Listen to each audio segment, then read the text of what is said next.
So, hello, welcome back to my live stream. I'm Jan, also known as Crazy Brew on the internet, and today I'm playing Fatigue Briar in Blitz, because that is something that I see all too rarely on Talisha, and it is best deck that not enough people are playing right now. So, without further ado, let's just open a lobby. And let's see who will be our first opponent of the day. And I hope every one of you have a fantastic start to your weekend. Having a short power sip. And while we are waiting, let's just go over the deck list. So if you know the Fatigue deck list of Charles Dunn, who managed to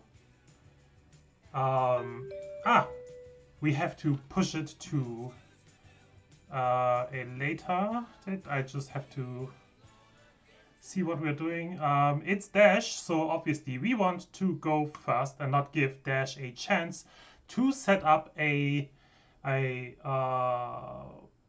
more Techno Pounders. And for this I opt to take away the Sigils of Suffering and put in more Unmovables, just to have more block available once there are 1 or 2 Techno Pounders on the field. And blocking that is more difficult. So, and let's submit. And what our plan is, we fatigue to the best of our abilities, playing tight, hopefully not make too many mistakes. And yeah, this deck is based on Charles Dunn's Fatigue Briar list in CC when Briar was still legal, and he managed to get Briar into the Living Legend status with his win. And it's just basically that deck cut down to the size of a Blitz deck with some few minor adjustments, which I will go in a bit. So let's start. There is obviously a Techno Pounder, so it's a very aggressive dash list with Talisha. So we won't attack all too much, but what we will do is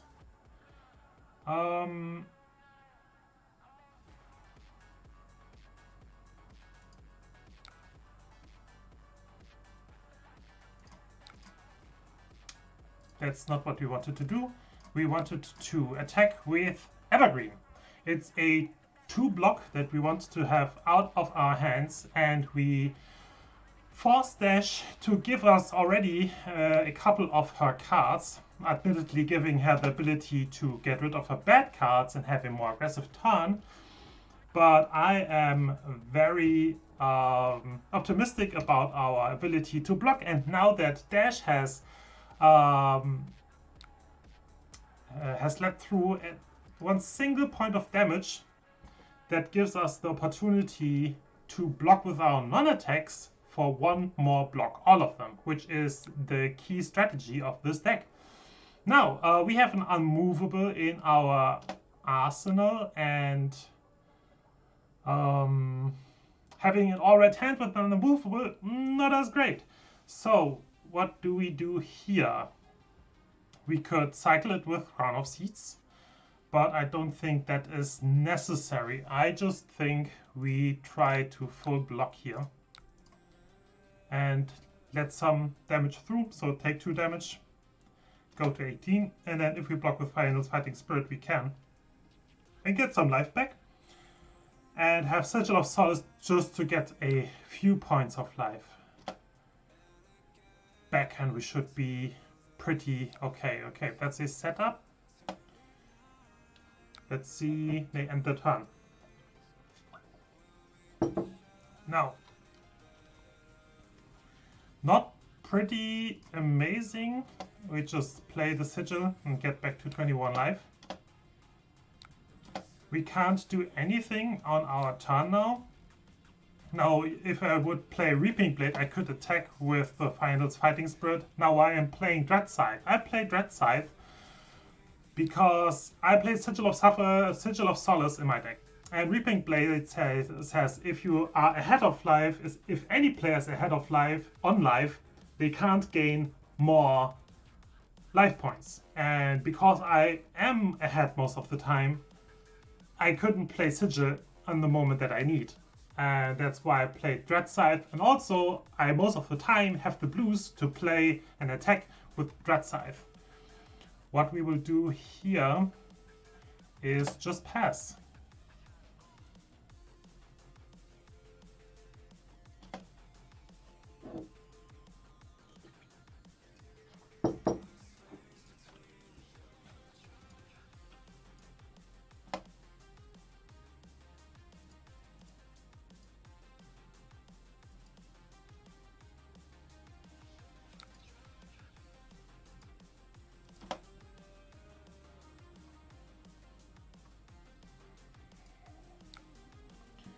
Now, Combustible Courier is something that we definitely want to block because it just pumps up the next attack.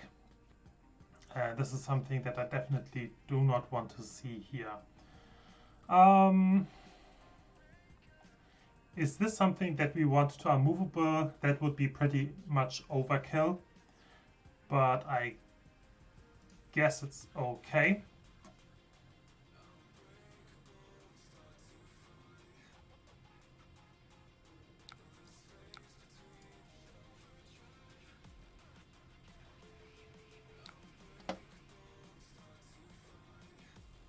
And now we have just 2 blocks on our hand. I should have pitched Anthem of Spring, but I hope that's hopefully not as much as of a problem. This we can just pass, it's not worth blocking.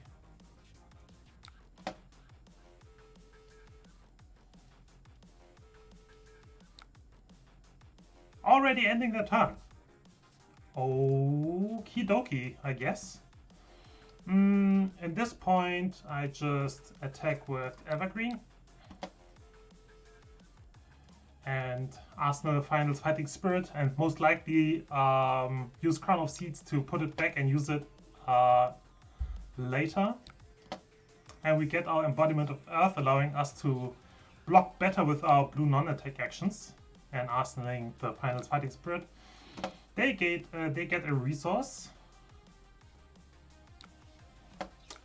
and attack me with a Zipper hit. Now they depleted their Teclo Pounder, so if I'm able to block this, I should look pretty good here. And we have some decent D-reacts to just cleanly and efficiently block everything out. And I'm just digging for more.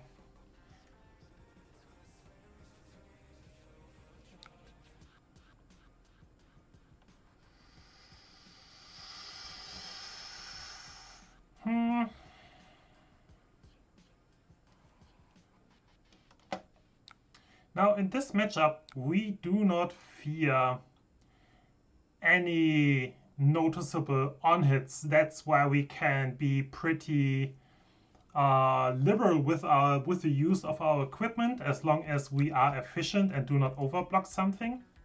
I take the Tunic resource just to pay for it. And now my Ironhide legs block for 2. And sending the Fate Foreseen back. And now Unmovable looks like an overkill, so I would bottom it. I would use it if there's a Teclo Pounder on the field.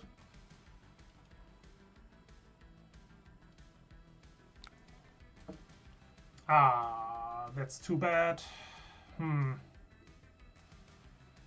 Now they can force us to block with a card that has block 3. Is it worthwhile crowning?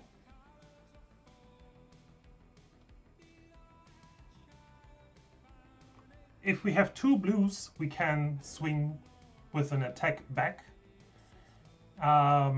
If they attack us, we have to reveal 3 cards. They can force us to block with 1. So what I do here is just cycle it through. And now they have just their choice. I think it was pretty unnecessary, but I think it's okay.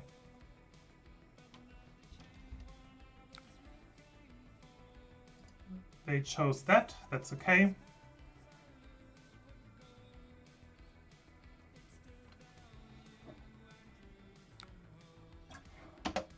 No reaction is fine as well.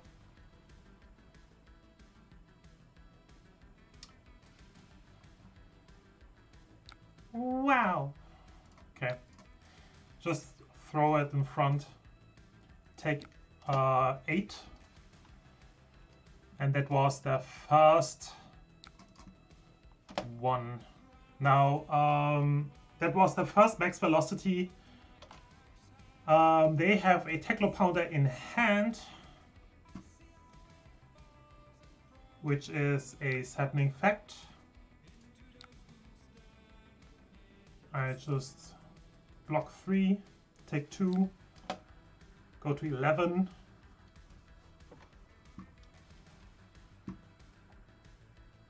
And they play the Teclo Pounder. So now I have a Final Fighting Spirit. I can attack with it, get a life point back due to its effect, and then I arsenal a blue. And then I'm set up for a more defensive turn, a more defensive stance that I need to have.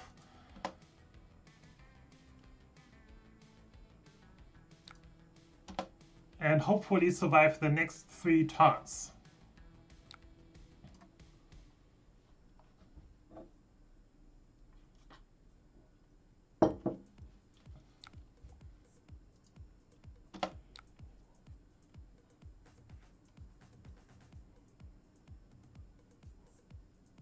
Okay, they only boosted once, so no.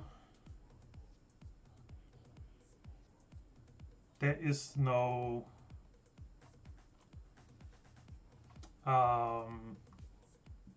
max velocity heading our way.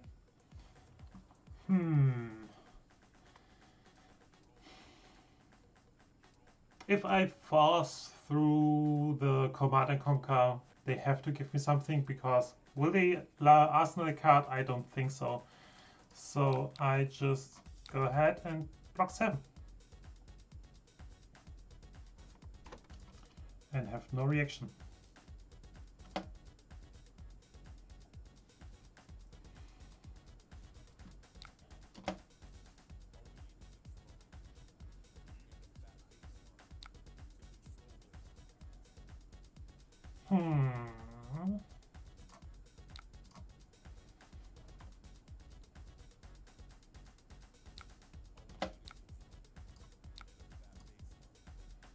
Take no damage. Well, again, we just want to fatigue, so we don't have to hang on. We have the prevention effect. And what we are going to do now is we just arsenal the sigil and fake that we have anything of importance and just use it in the moment that we need it.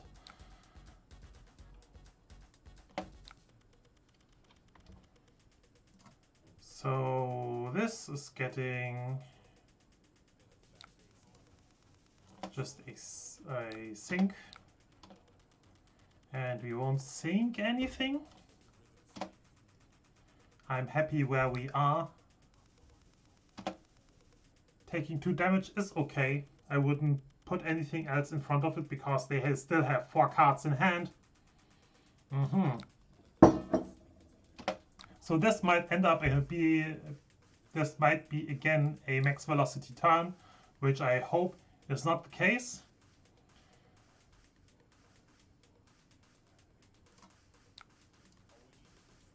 Because they started with 0 cost attacks, so they could basically 0 cost the second time, 0 cost the third time, have a pitch, and then go for the max velocity again. So let's see if we can survive that onslaught.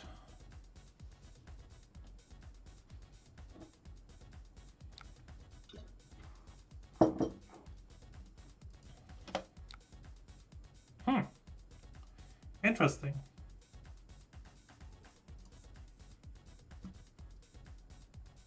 I guess I will just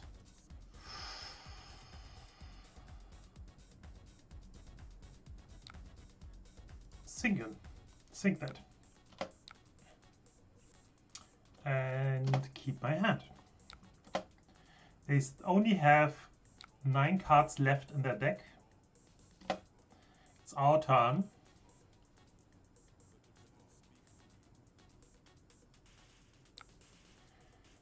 So instead of attacking, I just want to play the sigil, arsenal the burdens of the past, and they see that they might not manage to push through our defenses, and we win. So GG. And that's the depressing beauty of Fatigue Briar. Every Briar that I see on Talishar, 99% of Briars that I see on Talishar are Channel Mount Heroic. Aggressive Briars, as you know them very well. But I really enjoy Fatigue Briar. I was very impressed that it works in Blitz as well. Because I thought the Blitz format would be too fast to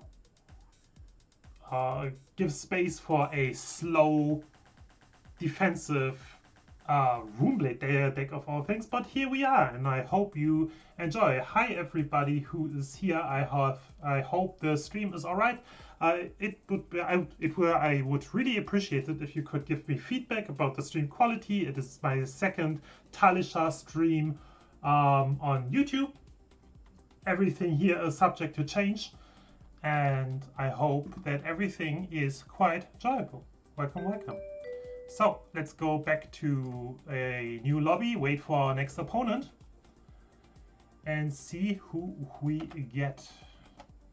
I think that's a better view on things.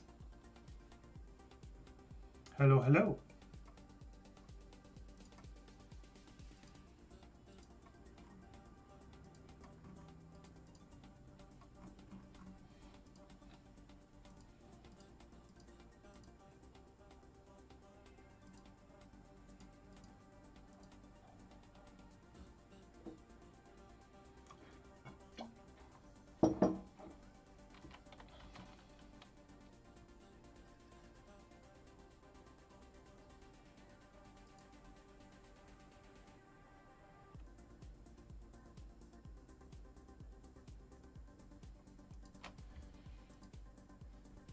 So just to give another look on my deck list, again, as you see, the deck consists of 3 main ingredients, which is attacks that attack for 7 and have that important breakpoint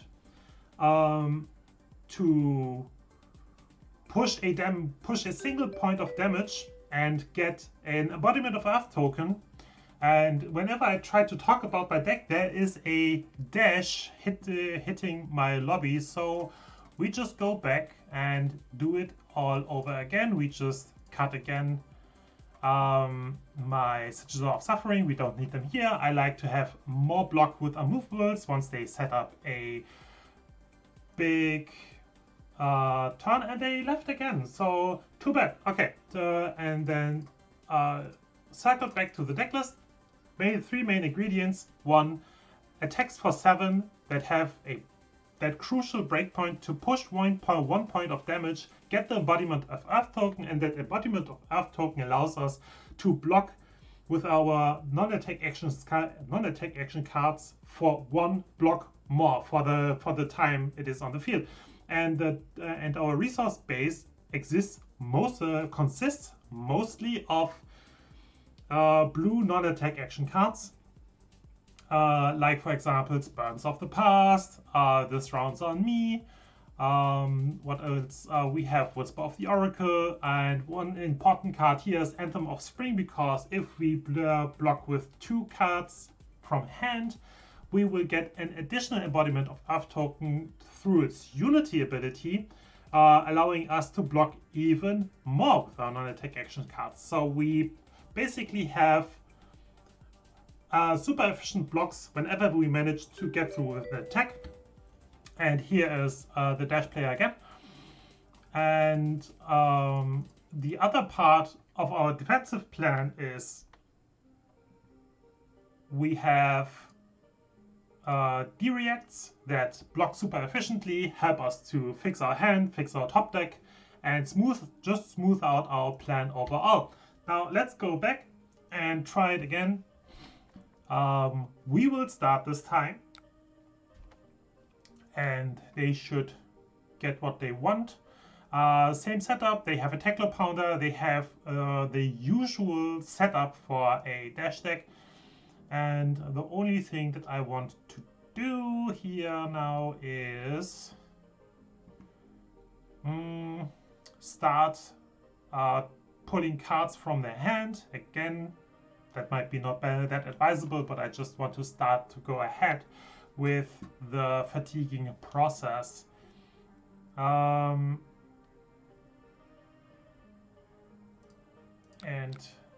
attack them from 2 angles, sending 1 arcane damage over.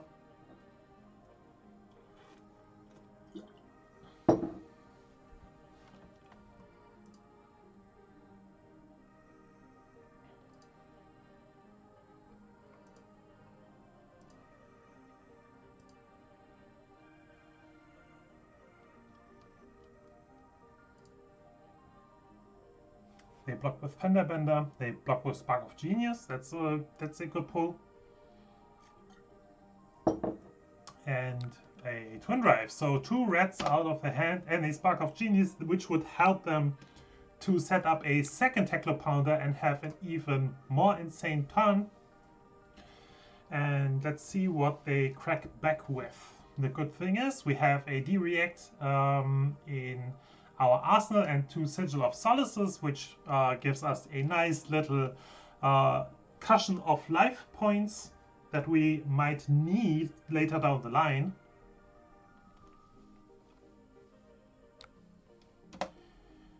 And they start cracking their Goliath Gauntlet.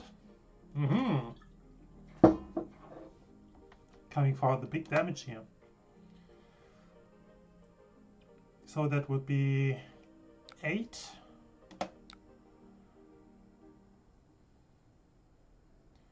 And I just say 2, 6, 8. No damage for you, good sir.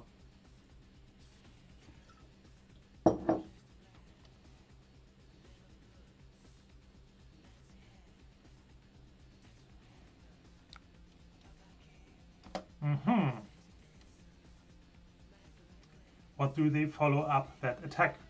So if Combustible Couriers would have hit their next attack, they would have boosted this turn, would have gotten +3 attack,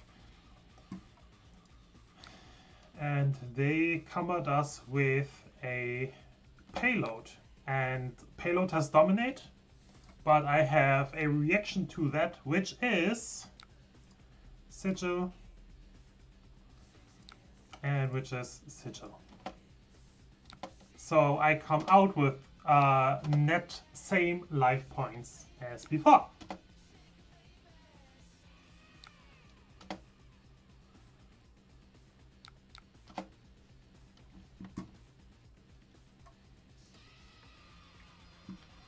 Alrighty, I had no cards in hand, nothing to do, so I just draw up, pass back to them, and they can try again. I think for Dash, the most important thing here is to really try and set up double Tackler Pounders with a payoff card in the arsenal to have like a humongous turn. One thing that people need to learn is that Briar is best in fatiguing fair decks, and the more crazy things your deck does, the better chance you have in winning, because I just can't block. I can block efficiently, but I can just block a certain amount of damage coming my way. So what we want to do here is block 6. We have 2 D-reacts that we might use again, like here. And we just throw it on that attack. And we do not want to change anything.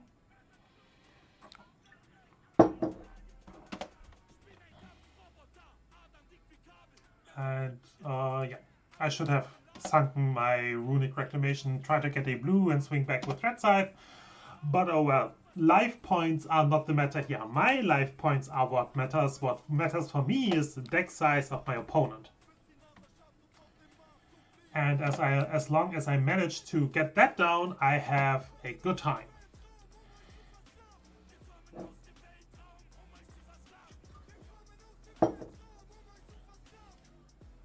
They banished a payload, so this is something that I do not have to worry about. They banished a red throttle and a red 0 to 60. So that helps me a whole lot to survive here in this. So they help me take away a lot of the damage potential by boosting, and hopefully what they are left with are just like here, blue attacks. Blue attacks that are not worth blocking.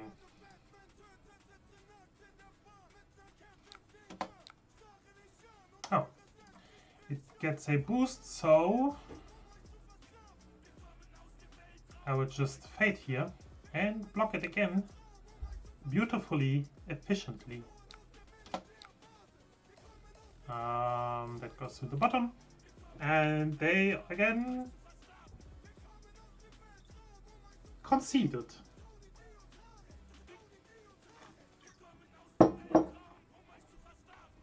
Interesting. So let's go to the next lobby, and as you see, you have the best time blocking, especially like aggressive decks who don't have the super nuts turns. You have so much efficient block going on in your deck that they have a hard time pushing damage and pushing any kinds of meaningful on hits. And that can be a frustrating experience for your opponent, admittedly. But again, it works. Fatigue Briar works fantastic in Blitz right now as for how the meta is comprised. Like Emperor, I have never lost a single game against Emperor, if I remember correctly. What can be a problem for Briar is Rhina, because they just can take away your defensive cards through Intimidates. And when they do that regularly, they manage to push actually the damage that they need to win, because they simply can bypass your deck. And another bad matchup can be a good Data Doll deck, because Data Doll does pretty unfair things. And Data Doll can also push high damage numbers of damage, so that's why we run unmovables here. I like to have the tunic because the game will go longer. And let's see what we can do. You always want to start against Data Doll. If you allow Data Doll to start and she has like the super crazy start with 5 banishes, she can end up with a lot of items on the field, which gives her a huge leg up in that fight. So let's go ahead and check her hand if it's the fabled all item hand. It looks like it. And we arsenal unmovables.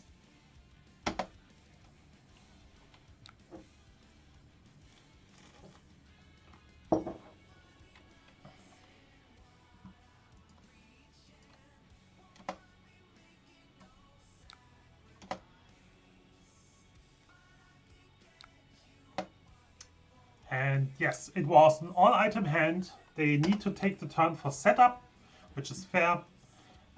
What we will do is try and push more damage with a buffed E-Strike.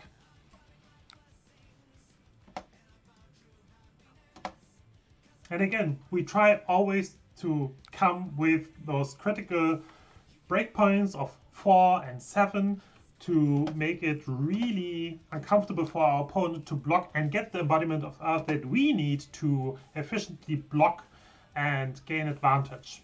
Our opponent is now far behind on life points, sitting on 8, mostly because they have not yet found defensive equipment, defensive items that helps them to negate the damage that I sent over.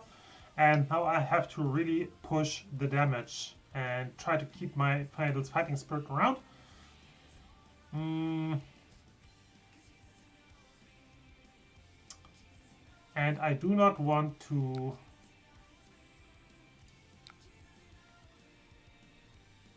let them get the opt, because if Dive Data hits, then they can opt, and I do not want this. Just improving the chances to hit some items with banishes, like for example Backup Protocol. They crank it, and they get most likely another attack back, which is again Dive Through Data, fair enough. And they come for 4, which we again super efficiently block with our D-React. It is not affected by Polarity Reversal Script. I do not want to sink, and now hopefully I can send my Finals Fighting Spirit back and pressure the hand. I do not want to block the Tectoplasma Pistol.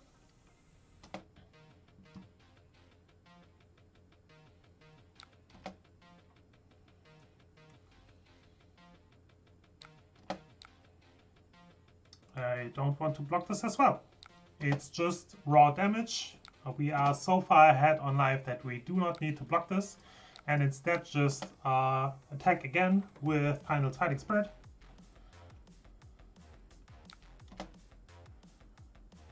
And fair enough, they can just block it with an Adaptive Plating, which is one of my most favorite new legendaries from Bright Lights. I'll play Datador a lot myself, so I have a lot of love for Adaptive Plating in my heart. We do not want to sink. I tried to send over the Autumn's Touch again. They hit another Backup Protocol, which is great for them.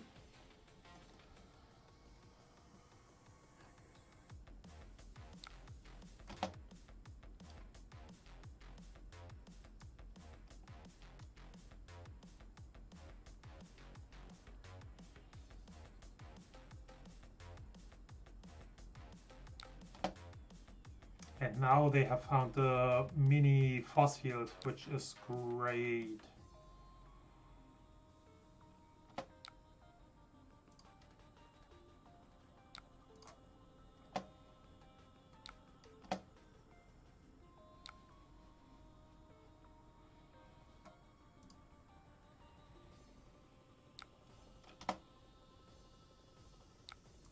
Now at this point I want to use the crown with the tunic. We just don't need the unmovable right now. And I hope to find another blue to use Grasp of the Arknight and then send Autumn's Touch over for 1 damage and for 1 arcane damage and 7, which is sadly not the case. So what I like to do is block like this, attack with the Dread Scythe. The 1 arcane damage from the Dread Scythe will pop the force field unless they use a card. They use the Arcane Barrier, which they have not. and then just arsenal the card. We are still again so far ahead on life. If we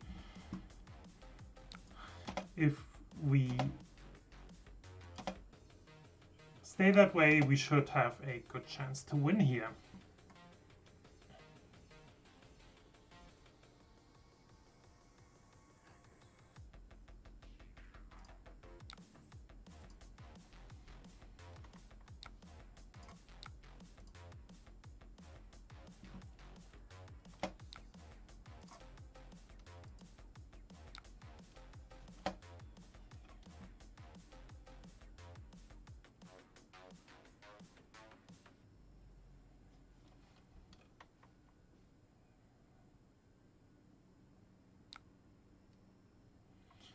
Okay, we do the same stuff again, in which we will use the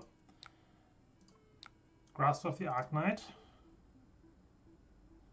and try to pop the mini force field with the arcane damage, which they prevented, which is nice. And they can now cleanly prevent the 7 damage that I sent over with the 2 items that block for that prevent exactly 7 damage.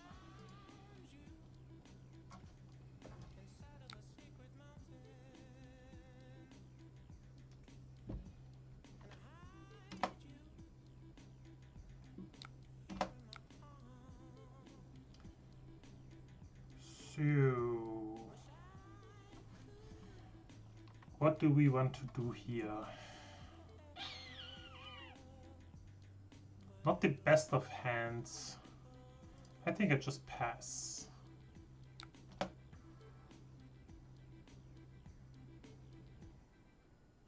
They can now opt with the optical monocle, make a maximum of 5 times, find the item that they need.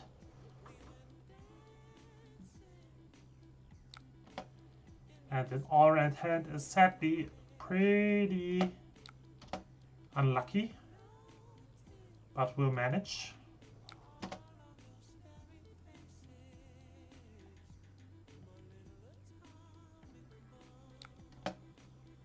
They used up all their opts now, and they have to go for the banish, finding a microprocessor, which is a big yikes for us because microprocessor just does a tremendous job helping Datadog through the game.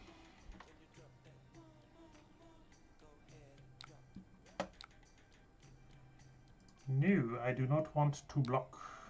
Actually, what I want to do is try to push all the damage. And we won. Hey, let's go. So what might have happened here is they might have had an all-item hand again. They couldn't block, or they don't have enough block to prevent the last point of damage. And at the end, we just won. What is the case here in the match with Datadog? If Datadog happens to have the perfect setup of items, they generate so much value that they overvalue everything that I am able to send back, and they just generate better numbers so fast that they win, or have a late game setup with pistols, plasma purifier, and induction chambers that they just can send over 12 damage over and over and over again if I'm on the defensive, which did not happen here. Luckily, I won again.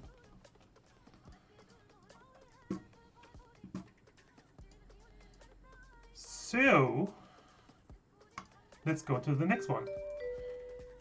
And hi everyone who's here watching. I really appreciate that you're here. I hope you have a great time watching my Flesh and Blood gameplay on Talisha today. While I'm playing the perhaps most fatiguey deck that exists, besides maybe Yoji. And there's Emperor. I like to play against Emperor. I sent them a nice hello back. And what I want to have here against Emperor is Oasis Respite. to prevent the arcane damage. I don't need to Command and Conquest here. What I definitely need is all the Arcane Barrier. And what's happening now is I will fatigue them again into High Heaven. So let's do this.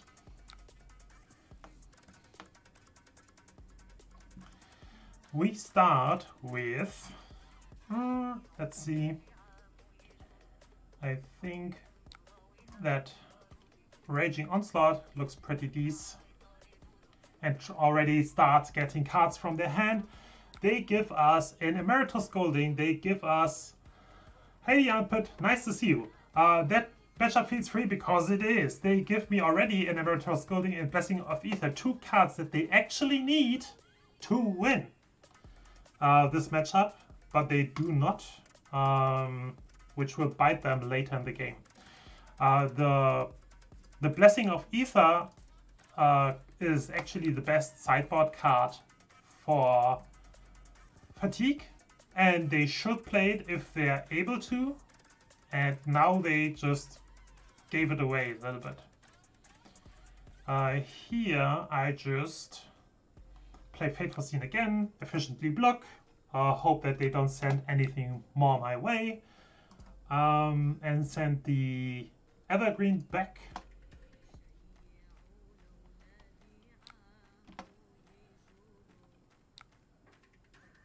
Rifting, interesting.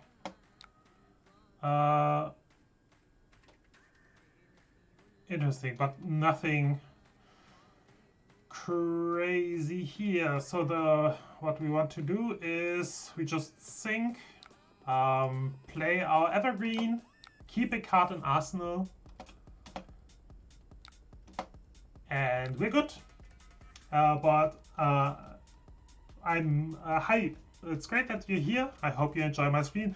Please give me feedback about the quality, sound quality, video quality. It's my second stream now, and I just do this very spontaneously because I have fun just sharing my gameplay, like for example attacking with Evergreen from the Arsenal, and because I did so, when the combat chain closes, it goes down, it goes under my deck, which I enjoy a lot because I'm a big fan of Draw of Brutality and I miss that card very, very much.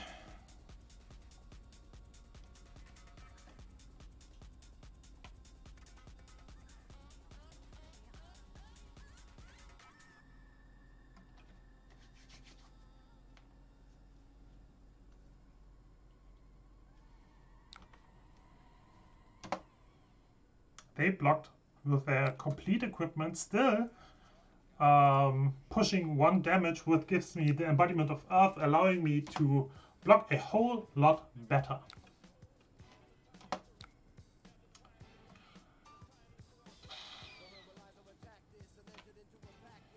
So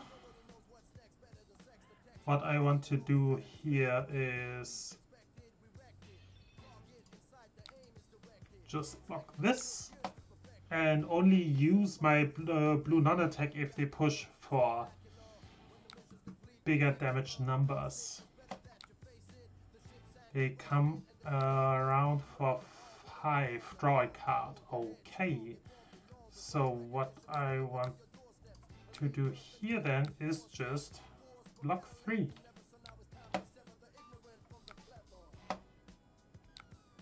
And come back for 7, gaining 1 life.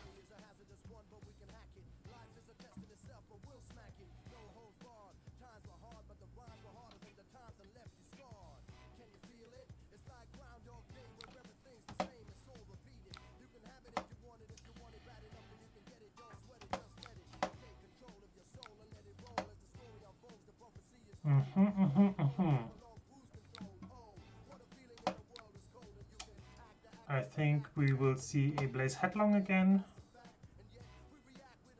Or not. Interesting. What I want to do is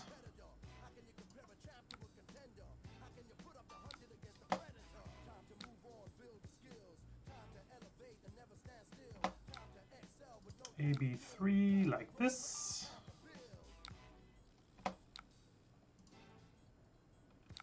And now I attack them for 7 and have an Oasis Respite in my arsenal, which allows me to block their next big arcane damage push pretty easily, because then we have AB3 plus Oasis Respite, so they can try and Emeritus scold me with a red one. I have no problem with that at all.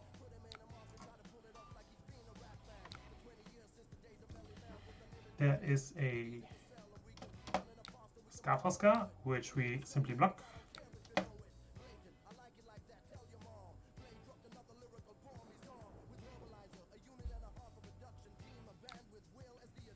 And a Blaze Headlong, which we also block.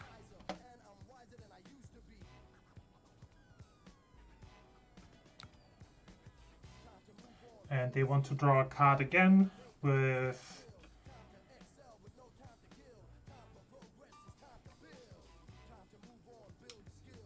E-Strike.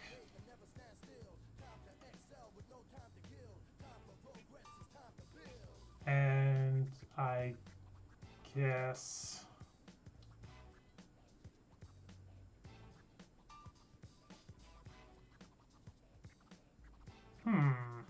what do we want to do here?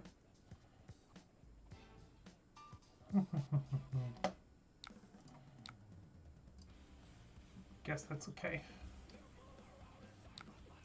It's just Sigil, and we are at net 0.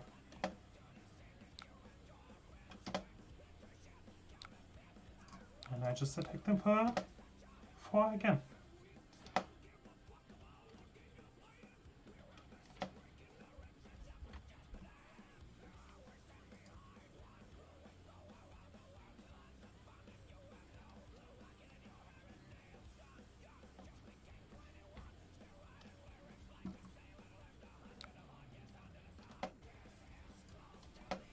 No reaction.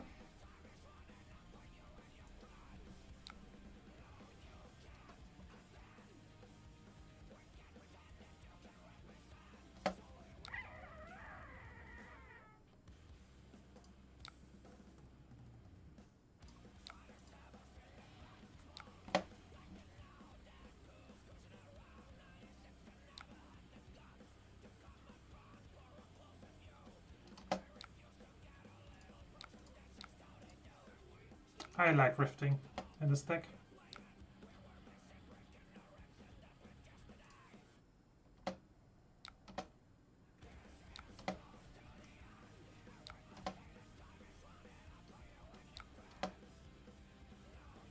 And I just drop. Now there is Tome of the Imperial Frame finally setting up maybe a pretty impressive turn.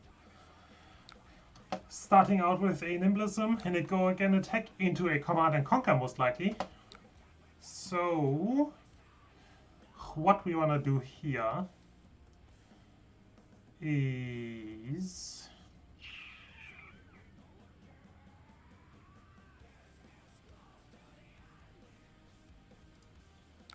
like this.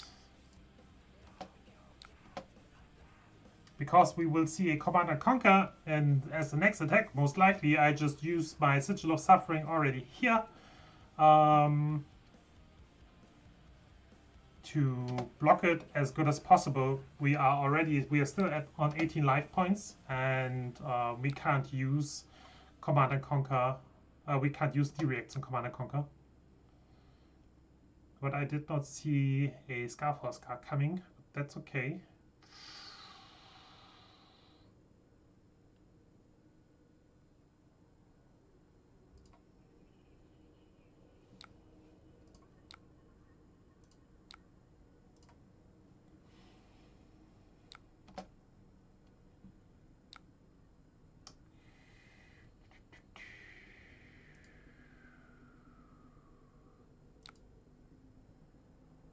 And now we can threaten somewhat lethal. They still have blocks, but they wouldn't want to use their Flamescape Furnace immediately. We are still on a healthy cushion of life points, so I don't feel particularly threatened that I need to have an arsenal right now. And this we can simply block.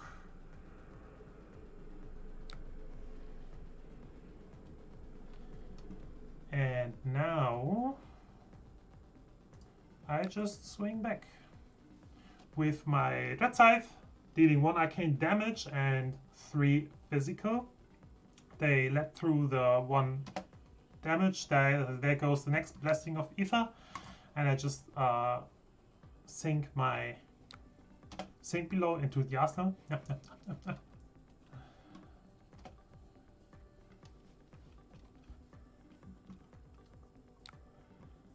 And here comes a game called Awakening.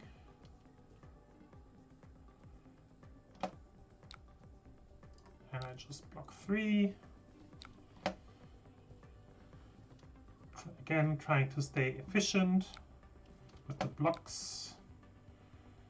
And I simply fade here, set up my next draws. I think that's okay.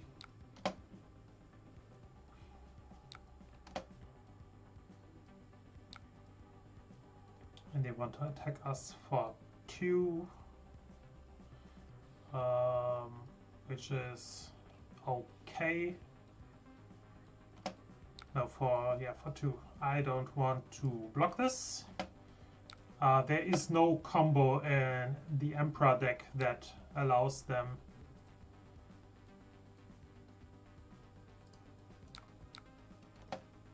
I should have at least blocked 1. Interesting.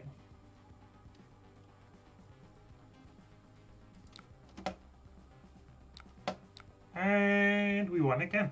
Cool. All right. Yeah, so I'm very happy about the performance of Fatigue Briar in Blitz. And I enjoy this deck a whole lot. But that was actually my last game of the game. I'm sorry, Vincent.